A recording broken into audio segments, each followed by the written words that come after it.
बिस्मिल्लाहिर्रहमानिर्रहीम। नाजरीन, तुसी देख रहे हो पंजाबी दुनिया तो मैं तुहाडा मेज़बान नज़ीर अहमद नाजी एक नए प्रोग्राम के नाल तुहाडी खिदमत हाज़र हां। उम्मीद है कि मेरा यह प्रोग्राम तुहानूं पसंद आएगा।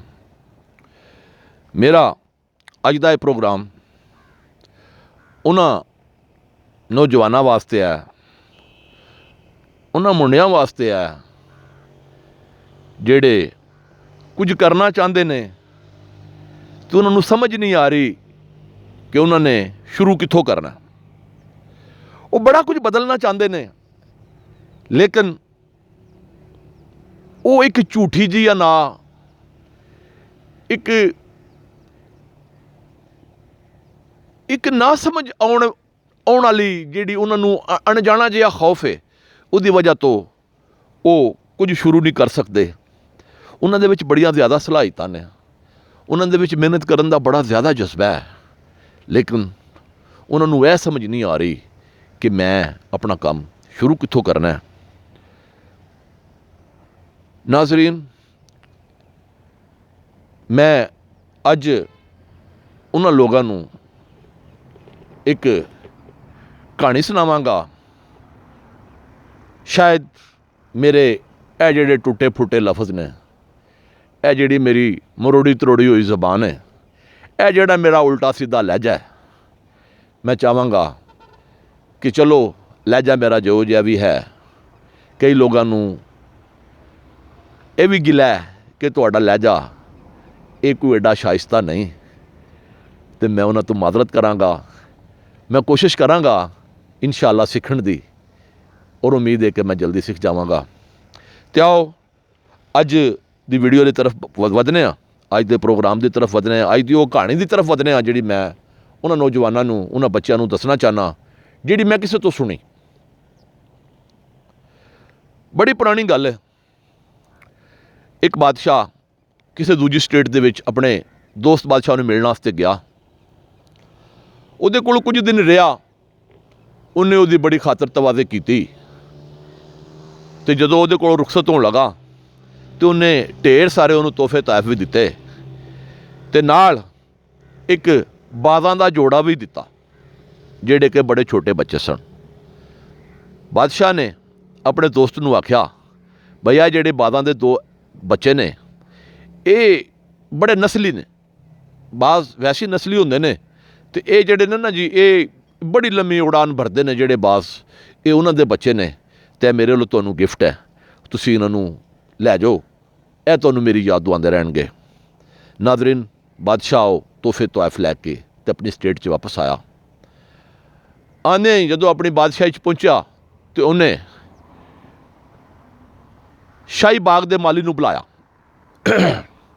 उन्होंने आख्या कि यह दो बाज़ के बच्चे ने, ये लै जा, इन्हां दे खाण पीण का भी ख्याल रखी, तो इन्हां दी तरबियत जिहड़ी है ना वो भी तू करी।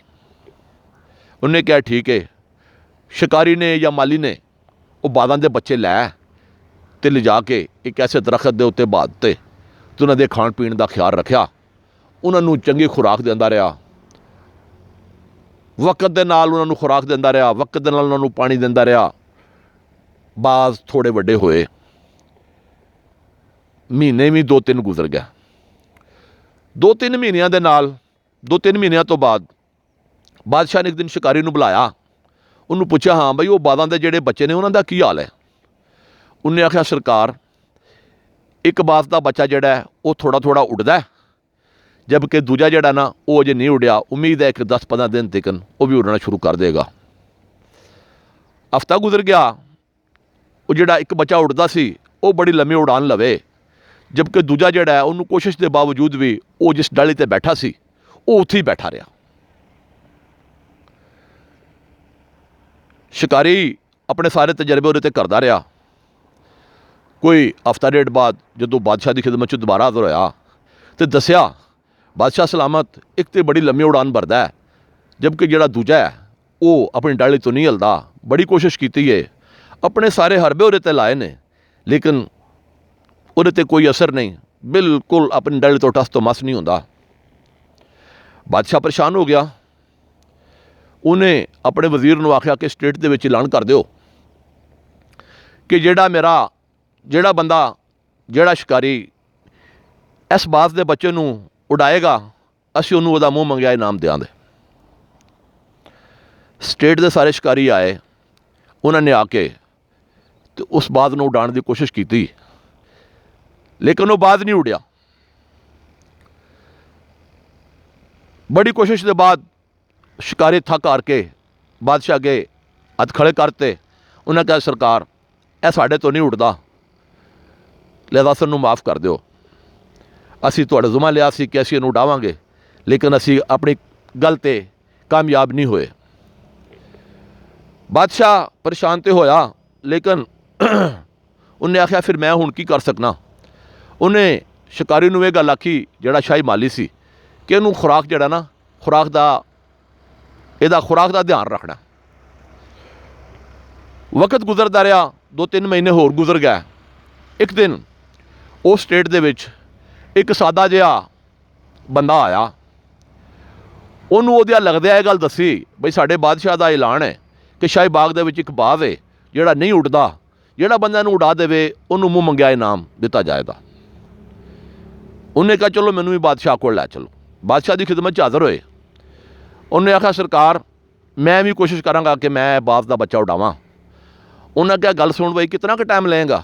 ਉਹਨੇ ਕਿਹਾ ਜੀ ਟਾਈਮ ਕੀ ਲੈਣਾ, ਬਸ ਆਈ 10-15-20 ਮਿੰਟ। ਬਾਦਸ਼ਾਹ ਹੈਰਾਨ ਹੋਇਆ। ਉਹਨੇ ਕਿਹਾ ਅੱਛਾ। ਉਹਨੇ ਕਿਹਾ ਠੀਕ ਹੈ ਜਾਓ ਫਿਰ ਉਡਾਓ ਜਾ ਕੇ। ਉਹ ਬੰਦਾ ਬਾਗ ਵਿੱਚ ਪਹੁੰਚਿਆ। ਉਹਨੇ ਆਖਿਆ ਮੈਨੂੰ ਵਿਖਾਓ ਕਿੱਥੇ ਹੈ ਬਾਜ਼। ਉਹ ਉੱਥੇ ਬਾਜ਼ ਦੇ ਕੋਲ ਲੈ ਗਿਆ। ਉਹਨੇ ਥੱਲੇ ਕੋਈ 2-4 ਟੀਮਾਂ ਵੀ ਮਾਰੀਆਂ, ਦਰਖਤ ਨੂੰ ਝੂਣਾ ਵੀ ਮਾਰਿਆ, ਲੇਕਿਨ ਬਾਜ਼ ਦਾ ਬੱਚਾ ਕੋਈ ਨਾ ਉਡਿਆ। ਥੋੜ੍ਹੀ ਕੁ ਦੇਰ ਉਹਨੇ ਸੋਚਿਆ। ਉਸ ਤੋਂ ਬਾਅਦ ਉਹਨੇ ਮਾਲੀ ਨੂੰ ਕਿਹਾ ਕਿ ਤੂੰ ਕੁਹਾੜੀ ਲੈ ਕੇ ਆ। ਮਾਲੀ ਕੁਹਾੜੀ ਲੈ ਕੇ ਆ ਗਿਆ। ਉਹਨੇ 2-3 ਸੱਟਾਂ ਮਾਰੀਆਂ। ਜਿਸ ਡਾਲੀ 'ਤੇ ਉਹ ਬੈਠਾ ਸੀ ਉਹ ਡਾਲੀ ਵੱਢੀ ਗਈ। ਡਾਲੀ ਦਾ ਵੱਢੀਣਾ ਸੀ ਕਿ ਬਾਜ਼ ਨੇ ਉਡਾਨ ਭਰੀ ਤੇ ਇਤਨੀ ਲੰਮੀ ਉਡਾਨ ਭਰੀ ਕਿ ਸਭ ਨੂੰ ਪਿੱਛੇ ਛੱਡ ਗਿਆ। ਉਹ ਅੱਧੇ ਘੰਟੇ ਵਿੱਚ ਤੋਂ ਬਾਅਦ ਜਦੋਂ ਬਾਦਸ਼ਾਹ ਦੀ ਖਿਦਮਤ 'ਚ ਹਾਜ਼ਰ ਹੋਇਆ, ਬਾਦਸ਼ਾਹ ਨੇ ਪੁੱਛਿਆ ਹਾਂ ਭਾਈ ਬਾਜ਼। ਉਹਨੇ ਕਿਹਾ ਜੀ ਬਾਜ਼ ਉੱਡਦਾ ਪਿਆ, ਬੜੀ ਲੰਮੀ ਉਡਾਨ ਲੈ ਰਿਹਾ, ਤੁਹਾਡਾ ਬਾਜ਼ ਉੱਡ ਗਿਆ। ਬਾਦਸ਼ਾਹ ਨੇ ਪੁੱਛਿਆ ਕਿਸ ਤਰ੍ਹਾਂ ਉਡਾਇਆ। ਉਹਨੇ ਕਿਹਾ ਬਾਦਸ਼ਾਹ ਸਲਾਮਤ, ਮੈਂ ਉਹ ਡਾਲ ਹੀ ਵੱਢ ਦਿੱਤਾ ਜਿਹਦੇ ਉੱਤੇ ਉਹ ਬੈਠਾ ਸੀ। ਇਹ ਗੱਲ ਸੁਣ ਕੇ ਬਾਦਸ਼ਾਹ ਨੇ ਉਸ ਬੰਦੇ ਨੂੰ ਬੜਾ ਜ਼ਿਆਦਾ ਇਨਾਮੋ ਇਕਰਾਮ ਦਿੱਤਾ ਤੇ ਮੇਰੀ ਉਹਨਾਂ ਬੱਚਿਆਂ ਅੱਗੇ, ਉਹਨਾਂ ਆਪਣੇ ਛੋਟਿਆਂ ਵੀਰਾਂ ਅੱਗੇ ਇਹ ਗੁਜ਼ਾਰਿਸ਼ ਹੈ ਜਿਹੜੇ ਉਸ ਡਾਲੀ ਉੱਤੇ ਬੈਠੇ ਨੇ ਉਸ ਬਾਜ਼ ਦੀ ਤਰ੍ਹਾਂ ਉਡਾਨ ਨਹੀਂ ਭਰ ਰਹੇ, ਮੈਂ ਉਹਨਾਂ ਨੂੰ ਮਸ਼ਵਰਾ ਦੇਵਾਂਗਾ, ਮੈਂ ਉਹਨਾਂ ਦੀ ਬੇਨਤੀ ਕਰਾਂਗਾ, ਮੈਂ ਉਹਨਾਂ ਦਾ ਤਰਲਾ ਕਰਾਂਗਾ ਕਿ ਉਠੋ, ਐਸੇ ਵੇਲੇ ਉੱਠ ਕੇ ਨਿਕਲੋ। ਅੱਲਾ ਦੀ ਦੁਨੀਆ ਬੜੀ ਵਸੀ ਹੈ, ਜਾਓ ਆਪਣਾ ਰਿਜ਼ਕ ਤਲਾਸ਼ ਕਰੋ, ਆਪਣਾ ਹੁਨਰ ਤਲਾਸ਼ ਕਰੋ, ਆਪਣੇ ਕੰਮ 'ਚ ਰਿਸਰਚ ਕਰੋ, ਅੱਲਾਹ ਤਾਲਾ ਕਾਮਯਾਬੀ ਦੇਵੇਗਾ। ਇਹਦੇ ਨਾਲ ਹੀ ਅੱਜ ਦੇ ਪ੍ਰੋਗਰਾਮ ਦਾ ਵੇਲਾ ਮੁੱਕਦਾ ਹੈ। ਇਨਸ਼ਾ ਅੱਲਾਹ ਕਿਸੇ ਨਵੇਂ ਪ੍ਰੋਗਰਾਮ ਦੇ ਨਾਲ ਦੁਬਾਰਾ ਤੁਹਾਡੀ ਖਿਦਮਤ 'ਚ ਹਾਜ਼ਰ ਹੋਵਾਂਗੇ। ਉਸ ਵੇਲੇ ਤਾਈਂ ਇਜਾਜ਼ਤ। ਅਸਲਾਮ ਅਲੈਕੁਮ, ਰੱਬ ਰਾਖਾ।